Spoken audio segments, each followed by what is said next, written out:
பிரியமானவர்களே, ஆண்டவரும் அருமை இரட்சகரமாக இருக்கிற இயேசு கிறிஸ்துவின் இனிய நாமத்தினாலே மற்றொரு நல்ல காலை பொழுதிலே உங்களை சந்திப்பதிலே நான் அதிகமாக மகிழ்ச்சி அடைகிறேன். இந்த நாள் முழுவதுமாக நீங்கள் செய்கிற எல்லா காரியத்திலையும் கர்த்தருடைய கரம் உங்களோடு கூட இருந்து உங்களை ஆசீர்வதிப்பதாக. மத்தேயு 17ஆம் அதிகாரம் 20ஆம் வசனம் சொல்லுகிறது, உங்கள் அவிசுவாசத்தினாலே தான் என்ற வார்த்தையை நாம் அங்கே பார்க்கிறோம்.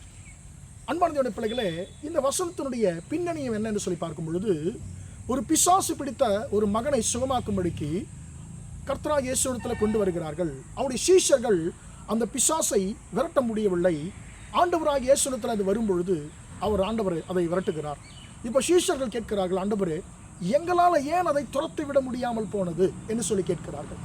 அவர் சொல்லுகிறார், உங்கள் அவிசுவாசத்தினாலே தான், உங்களுடைய அவிசுவாசத்தினாலே தான் நீங்கள் நினைத்த காரியம் உங்களால் செய்ய முடியலை. ஏன்னு சொன்னால், நான் அதை செய்ய முடியும், கர்த்தர் எனக்கு கிருபை கொடுப்பார், எனக்குள்ள இருக்கிற தேவன் வல்லவர் என்று சொல்லி கர்த்தர் மேல் உங்களுக்கு விசுவாசம் இல்லாதபடினாலே, அவிசுவாசம் இருக்கிறபடினாலே உங்களால் பிசாசம் மேற்கொள்ள முடியவில்லை என்று சொல்லி ஆண்டவர் சொல்லுகிறார். கடுகு விதை அளவு விசுவாசம் இருந்தால் போதும் என்று சொல்லி கர்த்தர் சொல்லுகிறார். அன்பார்ந்த பிள்ளைகளே, இன்றைக்கு நம்முடைய வாழ்க்கையிலே கூட நாம் பல காரியங்களிலே நாம் முயற்சித்து தோற்று போகிறோம். சில காரியங்களை ஜெயிக்க முடியவில்லை. காரணம் என்னவென்று சொன்னால், அன்பார்ந்த பிள்ளைகளே, நம்முடைய இருதயத்திலே கர்த்தர் எதிர்பார்க்கிற அளவுக்கு முழுமையான விசுவாசம் இல்லாமல் இருக்கிறது. நமக்குள்ள அவிசுவாசம் அதிகமாக இருக்கிறபடினாலே நாம் செய்ய நினைக்கிற காரியங்கள் தோல்வியிலே முடிகிறது. நம்முடைய முயற்சிகள் எல்லாமே தோல்வியிலே முடிகிறது. கர்த்தர் சொல்லுங்க, ஐயோ என்ன பிரச்சனை ஆண்டவரே என்று சொல்லி நாம் ஒருவேளை எனக்கு என் வாழ்க்கையில் என்ன நடக்குதுன்னு சொல்லி தெரியவில்லை என்று சொல்லி குழப்பத்தோடு நாம் இருப்போம் என்று சொன்னால், கர்த்தர் சொல்லுகிறார், உன் அவிசுவாசத்தினால தான் உன்னுடைய வாழ்க்கையில் தோல்விகள் ஏற்படுகிறது. என் மேல உனக்கு முழுமையான விசுவாசம் இருக்கும் என்று சொன்னால் நிச்சயமாக நீ எல்லாவற்றையும் மேற்கொள்ள முடியும் என்று சொல்லி கர்த்தர் சொல்லுகிறார். அன்பான தேவனுடைய பிள்ளைகளே, இன்றைக்கு நம்முடைய இருதயத்தை கொஞ்சம் நாம் பரீட்சித்து பார்ப்போமாக. என்னுடைய வாழ்க்கையில் முழுமையான விசுவாசம் எனக்கு கர்த்தர் மீது இருக்கிறதா? நான் முழுமையான விசுவாசத்தை ஆண்டவர் மீது வைத்திருக்கிறேனா என்று சொல்லி நம்மை நாம் பரீட்சித்து பார்த்து கொள்ள வேண்டும். அன்பான தேவனுடைய பிள்ளைகளே, ஆண்டவர் சொல்லுகிறார், உன்னுடைய அவிசுவாசத்தை நீ எடுத்து போடு என்று சொல்லி கர்த்தர் சொல்லுகிறார். மத்தேயு 13ஆம் அதிகாரம் கடைசி வசனம் சொல்லுகிறது, அவர்களுடைய அவிசுவாசத்தினாலே அங்கே அவர் அநேக அற்புதங்களை செய்ய முடியவில்லை என்று சொல்லி.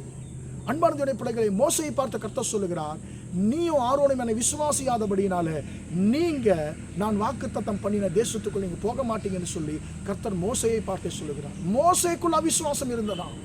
அன்பான தேவனுடைய பிள்ளைகளே, ஒரு மிகப்பெரிய ஒரு ஊழியக்காரரே அந்த அவிசுவாசம் என்ற இடத்துல அவர் சறுக்குகிறார். பிரியமான தேவனுடைய பிள்ளைகளே, இன்னைக்கு நம்முடைய வாழ்க்கையிலே நமக்கே தெரியாம நம்முடைய வாழ்க்கையில் அவிசுவாசம் குடிகொண்டிருக்கிறதா என்று சொல்லி நாம் பரிசோதித்து பார்ப்போமாக.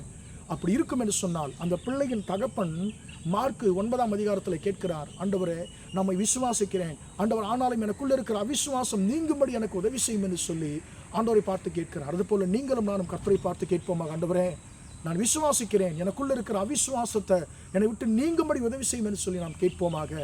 அவிசுவாசம் நீங்கும் பொழுது நாம் நிச்சயமாக நன்மைகளை நாம் பெற்றுக்கொள்ள முடியும். ஜெபிப்போமா? இரக்கமுள்ள தகப்பனே, உம்மை நன்றியோடு துதிக்கிறோம், ஸ்தோத்திரிக்கிறோம். இம்மட்டுமாக இந்த வார்த்தைகளை கேட்டு உம்முடைய பிள்ளைகளை நீர் ஆசீர்வதியும் ஆண்டவரே. உங்களுடைய அவிசுவாசத்தினாலே தான் என்று சொல்லி ஆண்டவரே நாங்கள் வார்த்தையை தியானித்தோம். எங்கள் அவிசுவாசத்தினாலே நாங்கள் பல நன்மைகளை நாங்கள் இழக்கிறோம் ஐயா. பல காரியங்கள் எங்களுக்கு ஆண்டவர் எட்டாக்கனியாகவே இருக்கிறது. ஆண்டவரே, இன்றைக்கு ஆண்டவரப்பா ஸ்தோத்திரமுடி நன்மைகளை நாங்கள் பெற்றுக்கொள்ள முடியாதபடிக்கு தடையாக இருக்கிற அவிசுவாசம் ஆண்டவரே எங்களுக்குள் இருக்கும் என்று சொன்னால், கர்த்தாவே, நீ அவர்கள் எடுத்து போடும்படி ஜெபிக்கிறேன். தகப்பனே, உம்முடைய பிள்ளைகளுக்கு ஜெயத்தை கொடுப்பீராக. உம்முடைய பிள்ளைகள் ஆண்டவரே முயற்சி செய்கிற எல்லா காரியங்களும் ஆண்டவரே இனி அவர்களுக்கு ஆண்டவரே தடையில்லாமல் ஆண்டவரே அப்பா கைகூடட்டும் என்று சொல்லி ஜெபிக்கிறேன். இந்த நாள் முழுவதுமாய் உம்முடைய பிள்ளைகளோடு நீர் இருந்து நடத்தும். இயேசு நாமத்தில் பிதாவே, ஆமென், ஆமென்.